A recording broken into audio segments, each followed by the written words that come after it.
Welcome to CivilNet. I have two very special guests here in our studio. The first is poet, writer, and academic Peter Balakian, and Christopher Merrill, professor of English and director of the International Writing Program at the University of Iowa. Gentlemen, thank you for joining me. Nice to be with you. Good to be here. Peter Balakian, I think every Armenian on the planet knows you. Black Dog of Fate, Burning Tigris, or Tigris as we say in Armenian oftentimes. Two novels that brought the Armenian genocide to a much wider audience. You're a very well-known poet and academic at Colgate University, and you're in Yerevan with the International Writers Program, hosted by the US State Department, I believe. This is not your first trip to Armenia. Why was it important for you to be part of this writers program? You're here with 4 other American writers in Armenia. What's sort of the objective of your trip here? Well, it's a really special moment to be here with 4 wonderful American writers to create a space for conversation between American literature today and Armenian writing today. I think the exchange is vital, you know, on both sides of the cultural worlds here, you know, but too often I feel Armenian literary life is too remote from the larger Anglo-American scene or the scene in English. And, you know, I think this is really exciting, and I hope it's the beginning of something. I hope that we can bring Armenian voices to the US, more American voices to Armenia. Christopher, tell me about the program a little bit, if you will. I was reading, and it's about bringing writers of the world together. Was this a program that started at the university that you began? And is this something that's new? The program predates me. The University of Iowa has the famous Iowa Writers Workshop, and close to 50 years ago, the director of the workshop and his wife, a Chinese novelist, decided to found the International Writing Program. And over these years, we've brought about 1,400 writers from 130 countries. We call it the United Nations of Writers.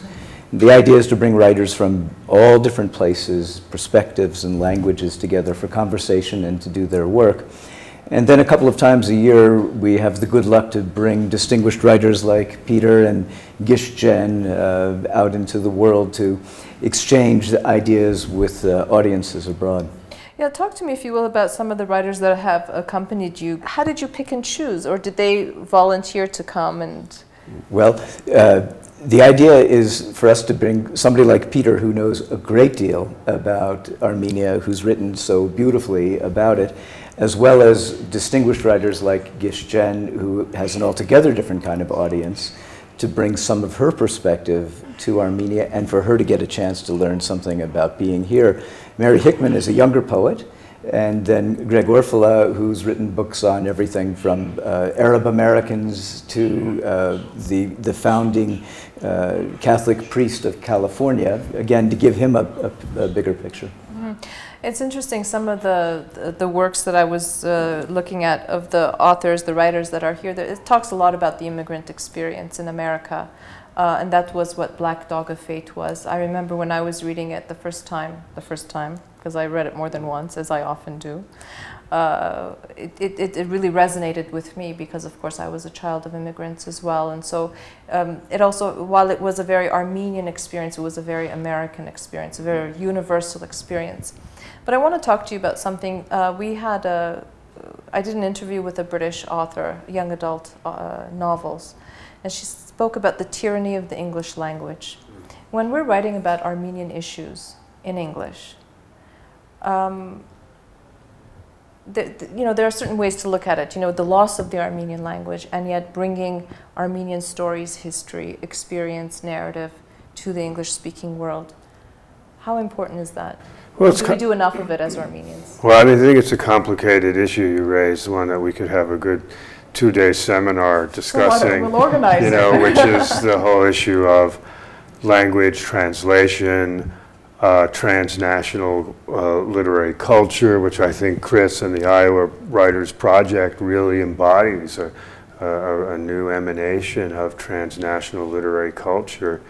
I think as writers, I mean, in one in one view, we believe as writers that literary culture has universal avenues that all people travel on, and that at its best, literary culture brings the world in a more complex, intimate relation with the other. Having said that, you're noting that the English language is the lingua franca of the world today, and I have to confess that being a native American English language writer has been a real gift and opportunity to be able to be received much more widely than I would had I written in another language. Armenian is a great, rich, ancient language. I feel impoverished for not knowing it well and deeply. I wish I did. It's part of the circumstances of my growing up in post-war suburban, affluent suburban America, and I wrote about that in my memoir, you know, so I won't go down that alley now, but I think that we need to really emphasize and invest in translation, so that Armenian writers need to be translated well into English. That's the key, well. Well is really hard, because I know, I have a lot of editions in foreign languages, and I know that some of them aren't so good. You know, it's really difficult, complicated thing to do. But well is important.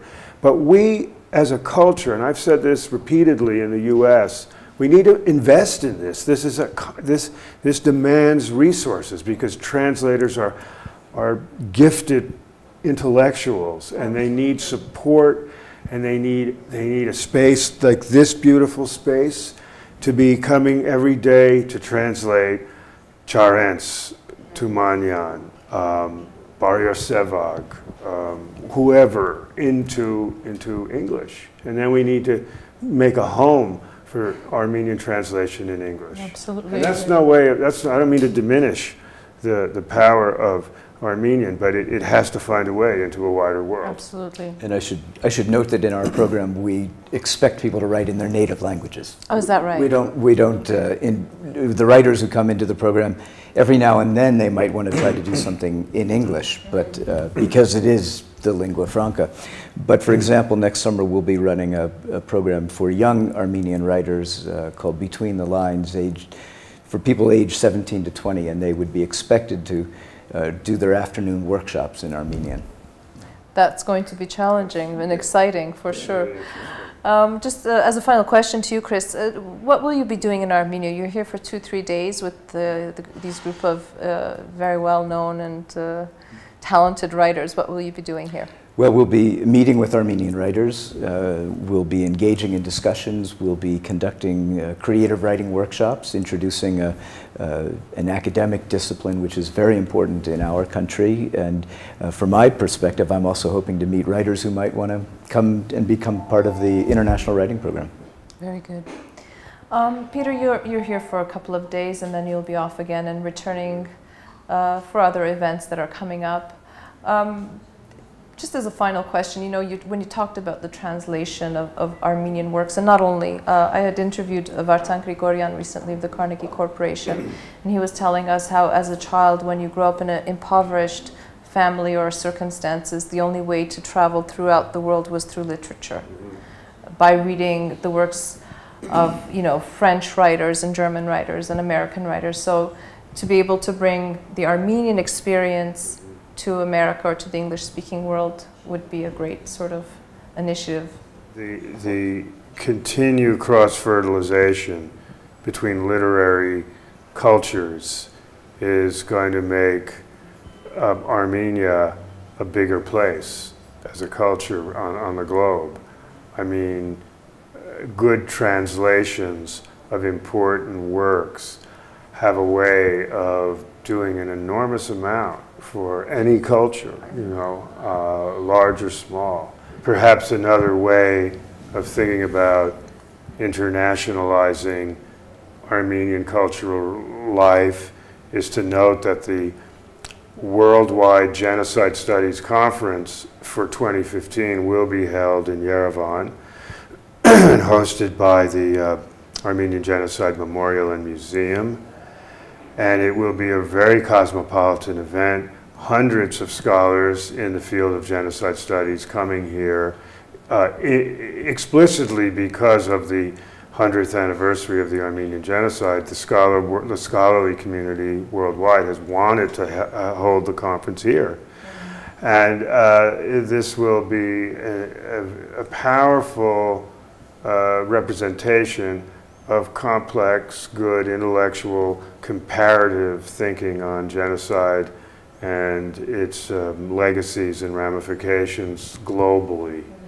And I think Armenians in the Republic, I hope, will be coming out to be part of it. Sure, absolutely, and not only. It will be a very global and universalizing event, and it'll go on for a few days. Very good.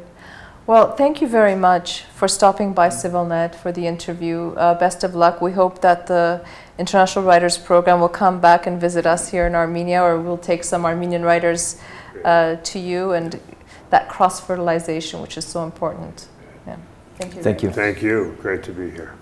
I'd like to remind our viewers that my guest was writer, poet, and academic Peter Balakian and Christopher Merrill, the director of the International Writing Program at the University of Iowa. Stay with CivilNet.